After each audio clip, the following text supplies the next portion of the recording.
बेवकूफ जनता ही होगी वो जो ऐसे आदमी की बात करेगी। सिर्फ एक प्रधानमंत्री नरेंद्र मोदी जी नजर आ रहे हैं। इस देश की गद्दार कांग्रेस थी और गद्दार है और गद्दार ही रहेगी। कई बार देखना चाहेंगे, उनके अलावा है कौन? आप खुद एज ए पत्रकार अपना व्यू बता दीजिए अगर कोई आपके दिमाग में हो तो। कि एक के बदले एक दी गई थी, ये भी सारा नशेड़ियों से हो चुका है केजरीवाल के राज में। जो केजरीवाल ने जो किया है वो बिल्कुल गलत किया है।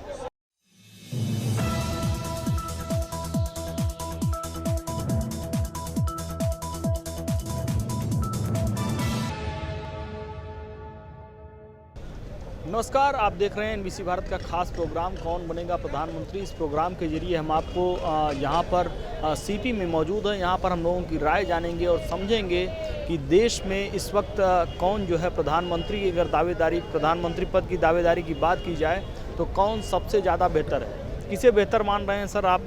क्या कुछ मौजूदा समय की स्थितियों को देखते हुए किसे समझ रहे हैं कि कौन इस वक्त जो है बेहतर कैंडिडेट है प्रधानमंत्री पद के लिए देश में 2024 चुनाव? 2024 में अभी तक जो हमारे पूरे संज्ञान में है वो सिर्फ एक प्रधानमंत्री नरेंद्र मोदी जी नज़र आ रहे हैं। क्योंकि आज जो हम लोगों की एक वैल्यू बनी हुई है, आज हमारी जो जीडीपी है वो 5वें नंबर पे जा रही है। इंटरनेशनल पोजीशन क्या है, आज हमारे देश की अर्थव्यवस्था क्या चल रही है, तो ये सारा कुछ हमारे संज्ञान में आ रहा है आज की तारीख में। और पब्लिक इसको समझ भी रही है आगे आने वाले टाइम के लिए। और रही अब देखिए ना, आज चंद्रमा पे क्या हुआ, आज इंटरनेशनल पे पोजीशन क्या है, आज हमारे 26 पासपोर्ट का कहानी है, आइए देख लीजिए। और आज हमारी हर इंडियन कहीं भी अगर किसी कंट्री में चला जाता है उसकी रिस्पेक्ट क्या है। अगर वो भी अगर जा रहा है तो वो पूछते आई यू कमिंग फ्रॉम इंडिया, बोले यस, ओ yes mister Narendra Modi, welcome welcome. तो पहले क्या थी और आज क्या है? आज जो लोग उसको पीछे खड़े होते थे हमारे पंचवर्षीय योजना बीतने के बाद अब ये नहीं होता है कि अब कुछ बदलाव हो, क्योंकि लगातार जो है 10 साल तक आप किसी के शासन को देखते हैं, फिर ये होता है कि अब कुछ चेंज होना चाहिए जिससे कुछ और बेहतर हो। और बदलाव भी हुआ है, 370 हटी है, जो आज की तारीख में क्या क्या नहीं होता। जो 500 साल का पुराना राम मंदिर का था वो भी अच्छा शेप हुआ है, पूरी तरीके से संज्ञान ले लिया गया है और तैयारी भी हो गई है। 22 तारीख को जनवरी को भी उसका भी मूर्ति का प्राण प्रतिष्ठान है। तो सारा कुछ आज की तारीख में क्या नहीं हो रहा है और क्यों नहीं आज के लोग प्रधानमंत्री को देख रहे हैं। आज जो विपक्ष के पास कोई मुद्दा नहीं रहा है, आज विपक्ष बल बखल आ गया आज की तारीख में। क्योंकि विपक्ष तो कल के मैं एक न्यूज़ देख रहा था कि आज राम मंदिर का क्या है, हमें क्यों नहीं बुला रहा है। अरे वो तो वहाँ के उन्होंने बुलाया उनको, समझे, जो वहाँ के जजमान है ये, समझे ना, तो उनको बुलाया गया। तो वो कोई क्या हमें क्यों नहीं बुलाया? आज इनको भी विपक्ष को राम मंदिर भी याद है कि राम मंदिर के ऊपर ही आप जो है अपना मतलब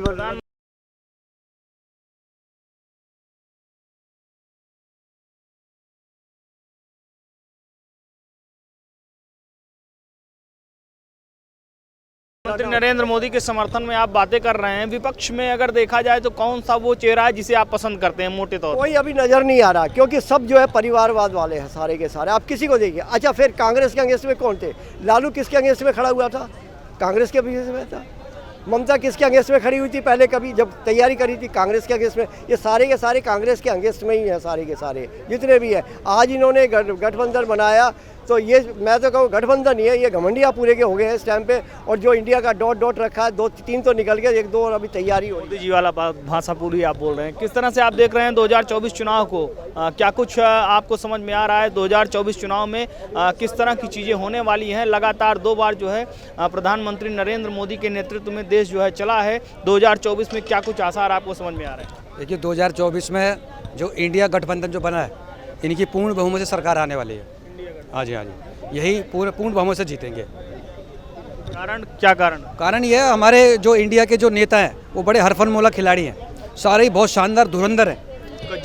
जैसे मुफ्ती मोहम्मद है, जैसे ऊपर मुफ्ती मोहम्मद है, उसके पाकिस्तान से सीधे संबंध है, गहरे संबंध है, घातक संबंध है। और जितना हम इसको मुफ्ती मोहम्मद ऊपर कश्मीर की तरफ से कार्यभार संभालेंगे। आप पहले देखते थे क्या होता था, हमारी भारतीय सेना को लात मार के भगा दिया जाता था, पत्थर मार दिया जाता था। आज भारतीय सेना सीना तान के खड़ी हुई है, हमें ऐसा बिल्कुल भी मंजूर नहीं है। और दूसरी धुरंधर खिलाड़ी हमारी श्रीमती ममता बनर्जी हैं, जिनके बांग्लादेश से बड़े गहरे कट्टर घातक संबंध है। जितने भी बांग्लादेशी हैं वहीं से कहना क्या चाह रहे हैं? नहीं, अब क्या, मैं वही कहना चाह रहा हूँ जो हम शुरू से 800 साल हम मुग़लों के अंतर्गत हमने ये गुलामी काटी है। फिर बिना लाग लपेट सीधा सा बताइए, प्रधानमंत्री पद के तौर पर किसे आप चाहते हैं? कौन आपके लिए सबसे पसंदीदा आपका चेहरा कौन है? देखिए मुगल काल में से तो कोई भी आ जाओ, ये सारे मुगल के धुरंधर हैं। कोई भी नेता बन जाओ, काम एक ही होगा, इस्लाम का हरा झंडा भारत में हिंदू लहराएगा, यही काम होगा। चाहते किसे हैं आप? मैं चाहता तो देखिए, मैं तो हिंदू सनातनी हूँ, मैं तो हिंदुत्व की बात करने वाला हूँ, मैं तो हिंदू ध्वज लहराने की बात करना चाहता हूँ। पर हालात कुछ ऐसे है, माहौल कुछ ऐसा है कि ये हरा झंडा थोड़ा बीच में अड़चन है। अभी भी आप ये शुरू से लड़ाई चलती चली आ रही है। पहले हिंदू राजा मुसलमानों से लड़ते थे, आज बस फ़र्क ये हो गया है कि जो इस्लाम की तरफ से पक्ष रहा है वो रख रहा है वो भी हिंदू है, और जो हिंदुत्व की तरफ से लड़ रहा है वो भी हिंदू है। हिंदू आपस में लड़ रहा है। बस ये है कि अब सत्ता की मलाई कौन चाटेगा, फ़र्क ये है।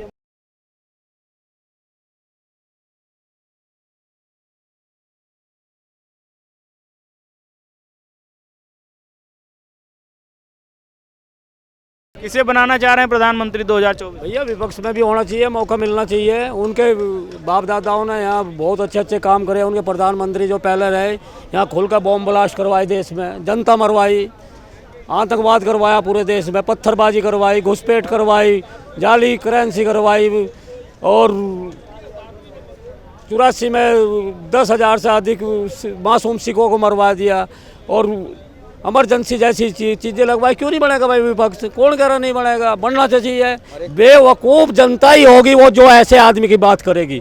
इस देश की गद्दार कांग्रेस थी और गद्दार है और गद्दार ही रहेगी। कभी इस देश का भला नहीं चाहा, ना आज चाहा, ना अब से पहले। क्यों नहीं चाहा? अगर बात नहीं करेंगे वे लोग कि आज अशोक गहलोत जो अध्यक्ष भी कहलाते हैं और राजस्थान के सीएम भी है, आज उन पर ईडी जांच मारती है तो मोदी की ईडी होगी। लेकिन जब भ्रष्टाचार करता है, कि जब नहीं कहता कि राहुल गांधी मेरे से भ्रष्टाचार करवा रहा है। वाली बात आई, मुझे एक चीज़ ये बताइए, बीजेपी में इतने सारे सांसद हैं, इतने सारे विधायक हैं, क्या वो सब दूध के धुले हुए हैं? उनके ऊपर कोई आरोप नहीं है? कहीं ना कहीं एक सवाल तो खड़ा होता है ना कि ईडी या कोई भी जांच एजेंसी छापेमारी करती है, कार्रवाई होती है, तो केवल विपक्ष के नेताओं पर ही। बीजेपी के नेता क्या बिल्कुल पाक साफ धुले हुए हैं? बिल्कुल आपका क्वेश्चन सही है। जब सनातन की हत्या करने की बात होती है, साफ करने की बात होती है, तब आप क्वेश्चन नहीं उठाते। मतलब पत्रकार महोदय, बात सुनना पूरी। जब हमारी सेना पे से सबूत मांगे जाते, जब आप सवाल नहीं उठाते उन लोगों से। ऐसे बहुत सारी बात सुनो। मैं सवाल आपसे, जो अपराधी है, अपराधी के ऊपर आज कार्रवाई हो रही, तो क्या दिक्कत है? सीधा सवाल ये है कि क्या बीजेपी के जितने भी नेता हैं या बीजेपी के जितने विधायक हैं, जितने सांसद हैं, उनके ऊपर कोई आरोप नहीं है? मेरा सीधा सा सवाल ये है। बस बाकी दूसरी चीज़ों में ऐसे भैया, अगर यहाँ के कानून पे, यहाँ की न्यायपालिका विश्वास है, तो भैया वह सब पे काम करती है। जैसे कि मैं मेरठ उत्तर प्रदेश से आता हूँ, वहाँ पे अतीक अहमद के घर पे बुलडोजर चला तो विकास दुबे के भी चला। इस तरीके की भारतीय जनता पार्टी की सोच है। वो सोच नहीं कि एक अपराधी को घर में बैठा के उसका सम्मान करे, उस आतंकवाद को, और फिर उसको देश की सरहद से के भी दूसरी तरफ छोड़ कर आए। तो वो समय नहीं है अब यहाँ घुसपैठ नहीं है, यहाँ भ्रष्टाचार ही नहीं है, यहाँ डिजिटल इंडिया की तरफ बढ़ रहा है देश। क्यों बढ़ रहा है? तो आज यहाँ अगर गरीब आदमी भी अपने घर से 10 रुपये कमाने के लिए, अपने बच्चों के खर्चे के लिए कमाने के लिए निकल जाता है, तो वो भी उसका अकाउंट में पड़ता है। तो बीच में वे हरामखोर जो बीच में बैठे रहते थे, छीनने वाले चोर उचक्के, आज उनकी फंडिंग बंद होगी, उनकी छीना झपटी बंद होगी, इसलिए वे लोग परेशान हैं। और लोगों से बातचीत करके उनकी राय जानेंगे। क्या कुछ कहना चाहेंगे इस बार जो है 2024 के चुनाव में प्रधानमंत्री के फेस के तौर पर आप किसे देखना चाहेंगे? क्या प्रधानमंत्री नरेंद्र मोदी को ही आप फिर से जो है देखना चाहेंगे या कुछ बदलाव चाहते हैं? कई बार देखना चाहेंगे, उनके अलावा है कौन? आप खुद एज ए पत्रकार अपना व्यू बता दीजिए, अगर कोई आपके दिमाग में हो तो।